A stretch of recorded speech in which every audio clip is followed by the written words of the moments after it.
ಸೇವೆಯಿಂದ ಸಮಾಜ ಸೇವೆಗಳಿಗೆ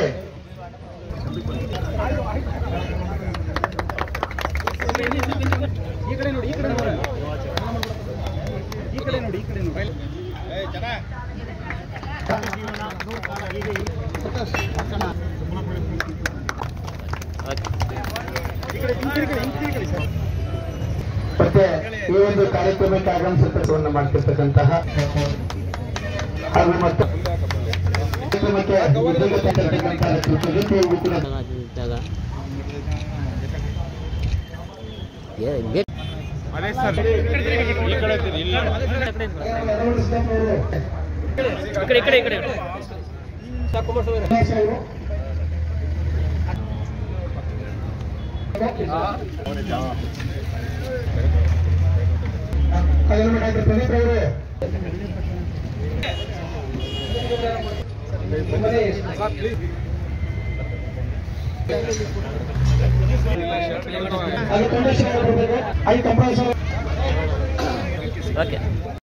ಅವರ ಧರ್ಮಪತ್ನಿಯವರ ಮದುವೆ ವಾರ್ಷಿಕೋತ್ಸವ ಇದೆ.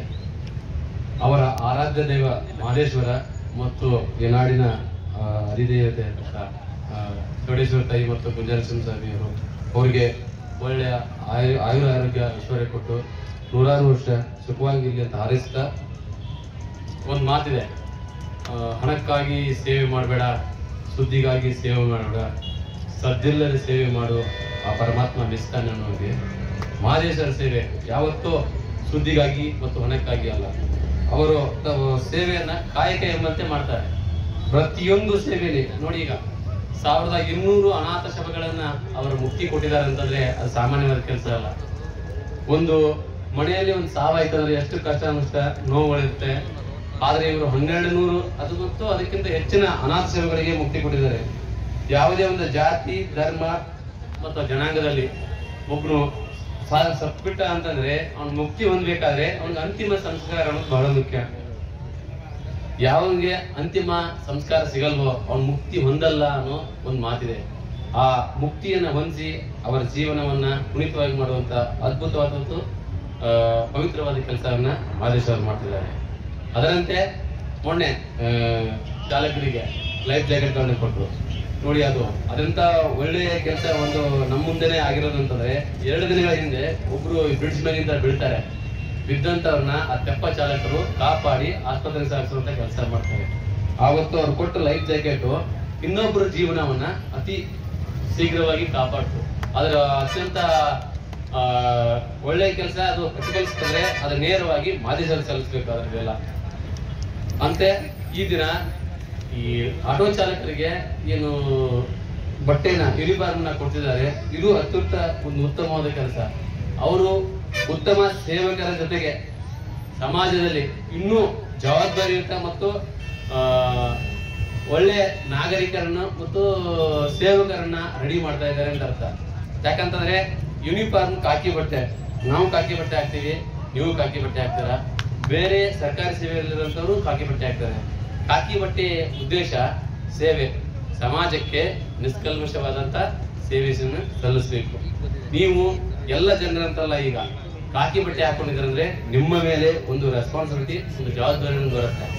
ಯಾಕಂತಂದ್ರೆ ನಾವು ಎಷ್ಟೋ ಜನ ಮನೆಯಲ್ಲಿ ತಂದೆ ತಾಯಿಗಳು ನಂಬ್ತಾರಲ್ಲ ಗೊತ್ತಲ್ಲ, ನಿಮ್ಮನ್ನ ನಂಬ್ಕೊಂಡು ಆಟೋ ಹಾಕಿರ್ತಾರೆ, ನಮ್ಮನ್ನ ನಮ್ಮ ಸೇಫ್ ಆದಂತ ನಾವು ತಲುಪಿದ ಊರಿಗೆ ತಲುಪಿಸ್ತಾರೆ ಅಂತ.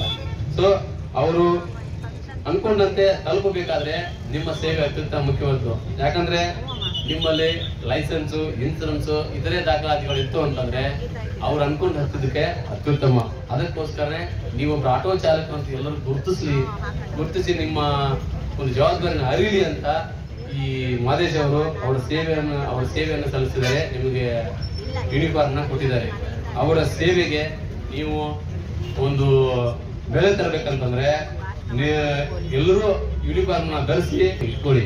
ಯಾಕಂತಂದ್ರೆ ಅದನ್ನ ಯಶಸ್ವಿಗೊಳಿಸಿ ಅಂತ ಹೇಳ್ತಾ ಅವ್ರ ಸೇವೆ ಇದೇ ರೀತಿ ಸುಮಾರು ವರ್ಷಗಳು ಮುಂದುವರಿಲಿ ಅಂತ ಹೇಳ್ತಾ, ನಮ್ಮ ಮಹದೇಶ್ವರನ ಆಶೀರ್ವಾದ ಮತ್ತೆ ನಮ್ಮ ವಾಟಾಳ್ ಶ್ರೀಗಳ ಒಂದು ಆಶೀರ್ವಾದ, ಪ್ರೋತ್ಸಾಹ ಮತ್ತೆ ನಮ್ಮ ಹಿರಿಯರು ಮಾಡತಕ್ಕಂತ ಒಂದು ಪುಣ್ಯದ ಫಲ ಅಂತ ತಿಳ್ಕೊಳ್ತಾ ಇದ್ದೀನಿ. ಮತ್ತೆ ಈ ಒಂದು ಅನಾಥ ಶವ ಸಂಸ್ಕಾರ ಮಾಡೋದಕ್ಕೆ ಒಂದು ಪ್ರೇರಣೆ ಕೊಟ್ಟು ಮತ್ತೆ ಒಂದು ಸಹಕಾರ ಕೊಡ್ತಾ ಇರೋದು ಅಂತಂದ್ರೆ ನಮ್ಮ ಪೊಲೀಸ್ ಇಲಾಖೆ. ಮತ್ತೆ ಎಷ್ಟೋ ಸಂದರ್ಭದಲ್ಲಿ ನಮ್ಮ ಪುರಸಭೆ ಮುಖ್ಯಾಧಿಕಾರಿಗಳು ಕೂಡ ನಮಗೆ ಇದ್ರ ಜೊತೆಯಲ್ಲಿ ಕೈ ಜೋಡಿಸ್ತಾ ಇದ್ದಾರೆ. ಮತ್ತೆ ನಮ್ಮ ಆರೋಗ್ಯ ಅಧಿಕಾರಿಗಳು ಕೂಡ ನಮ್ಮ ಜೊತೆಯಲ್ಲಿ ಕೈ ಜೋಡಿಸ್ತಾ ಇದ್ದಾರೆ. ಈ ಒಂದು ವಿಚಾರ ಹೇಳ್ಕೊಂಡ್ರೆ ತುಂಬಾ ದೊಡ್ಡದಾಗುತ್ತೆ. ಆದ್ರೆ ಚುಟುಕಾಗಿ ಹೇಳ್ಬೇಕು ಅಂತಂದ್ರೆ ದಬ್ಬಾಳ ಚಾಲಕರಿಗೆ ಮತ್ತೆ ಆಟೋ ಚಾಲಕರಿಗೆ ಇವರಿಗೆಲ್ಲ ನಾನು ಒಂದು ಅಭಿನಂದನೆಗಳನ್ನು ಸಲ್ಲಿಸ್ತೇನೆ.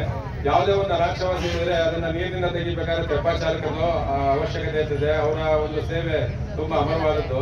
ಯಾರಾದ್ರೂ ನೀರಿಟ್ಟಿದ್ರೆ ಅವ್ರನ್ನ ರಕ್ಷಣೆ ಮಾಡೋದಕ್ಕೆ ಅಂತ ಒಂದು ಪುಣ್ಯ ಕೆಲಸಕ್ಕೆ ಅವ್ರು ಕೈ ಹಾಕ್ತಾರೆ. ಅವ್ರಿಗೂ ಕೂಡ ನಾವು ಈ ಸಂದರ್ಭದಲ್ಲಿ ಅಭಿನಂದನೆ ಹೇಳ್ತೀವಿ. ಮತ್ತೆ ಯಾವ್ದೋ ಶವ ಸಾಗಣೆ ಮಾಡ್ಬೇಕು ಅಂತಂದಾಗ ನಮ್ಗೆ ಬೇರೆ ಯಾವ್ದೋ ಆಟೋಲಿಸ್ ಲಭ್ಯ ಇಲ್ಲ ಅಂತಂದ್ರೆ ನಮ್ಮ ಆಟೋ ಚಾಲಕರು ಮುಂದೆ ನಿಂತು ಶವನ ಆಟೋದಲ್ಲಿ ತಗೊಂಡು ಮೈಸೂರಲ್ಲಿ ಫ್ರೀಸರ್ ಇರಿಸಬೇಕಾದ್ರೆ ಗ್ಯಾರ್ ಹಾಸ್ಪಿಟಲ್ ತಗೊಂಡು ಹೋಗ್ತಾರೆ. ಅವ್ರಿಗೂ ಕೂಡ ಈ ಸಂದರ್ಭದಲ್ಲಿ ನಾನು ಧನ್ಯವಾದಗಳನ್ನ ಹೇಳೋದಕ್ಕೆ ಇಚ್ಛೆ ಪಡ್ತಾ ಇದ್ದೀನಿ. ಮತ್ತೆ ಯಾವುದೇ ಸಂದರ್ಭದಲ್ಲಿ ಒಂದು ಈ ಯೂನಿಫಾರ್ಮ್ ಕೂಡ ಒಂದು ವಿಚಾರ ಅಂತಂದ್ರೆ ನಮ್ಮ ಸಾಹೇಬ್ರಿಗೆ ಗೊತ್ತಿದೆ. ಯಾವ್ದಾದ್ರು ಒಂದು ಸಂದರ್ಭದಲ್ಲಿ ಯೂನಿಫಾರ್ಮ್ ಇಲ್ಲ ಅಂತ ಪೊಲೀಸ್ನವ್ರು ಹಿಡಿದ್ರೆ ನನಗೆ ಫೋನ್ ಮಾಡ್ಬಿಡೋದು ಇವ್ರು ಆಟೋ ಅವರು, ಅಣ್ಣ ಯೂನಿಫಾರ್ಮ್ ಇಲ್ಲ ಅಣ್ಣ ಪೊಲೀಸ್ನವ್ರು ಹಿಡ್ಕೊಂಡವ್ರೆ ಅಂತ. ಆ ಸಂದರ್ಭದಲ್ಲಿ ಫೋನ್ ಮಾಡಿ ಒಂದು 2 ತಿಂಗಳ ಕಾಲಾವಕಾಶ ತಗೊಂಡಿದ್ದೆ. ಅದನ್ನ ನನ್ನ ಮಾತಂತೆ ಇವಾಗ ಅವ್ರಿಗೆಲ್ಲ ಸಮಾವೇಶ ವಿತರಣೆ ಮಾಡೋದಕ್ಕೆ ಒಂದು ಅವಕಾಶ ಆಯ್ತು. ಅದನ್ನ ಒಂದು ನೆಪ ನಮ್ಮ ಒಂದು ವಿವಾಹ ವಾರ್ಷಿಕೋತ್ಸವ ಸೇವೆ ಮಾಡೋದಕ್ಕೆ ಯಾವುದೇ ಒಂದು ಇದಿರಬಾರ್ದು, ಮಿತಿ ಇರಬಾರ್ದು. ನಮ್ಮ ಕೈಲಾದಷ್ಟು ಸೇವೆ ಮಾಡೋಣ. ನಾವು ಹೋಗ್ದೇನು ಒತ್ಕೊಂಡು ಹೋಗಲ್ಲ. ಒಂದು ಒಳ್ಳೆ ಕೆಲಸ ಮಾಡಿದ್ದೆ ಮಹೇಶು. ನಿಮ್ಗೆ ಒಳ್ಳೆ ಮುಕ್ತಿ ಸಿಗುತ್ತೆ ಅಂತ ನಮ್ಮ ಗೌರವಗಳಾದಂತ ನಮ್ಮ ಶ್ರೀಗಳು ಒಂದು ಆಶೀರ್ವಚನ ಮಾಡೋದು ಕಳೆದ ಸಾರಿ, ಅದೆಲ್ಲ ನಮಗೆ ಗೊತ್ತಿದೆ. ಇಷ್ಟು ಹೇಳೋದಕ್ಕೆ ಇಚ್ಛೆ ಪಡ್ತಾ ಇದ್ದೀನಿ. ನಿಮ್ ಸಹಾಯ ಇದೇ ರೀತಿ ಇರ್ಲಿ ಅಂತ ಕೇಳ್ತೇನೆ.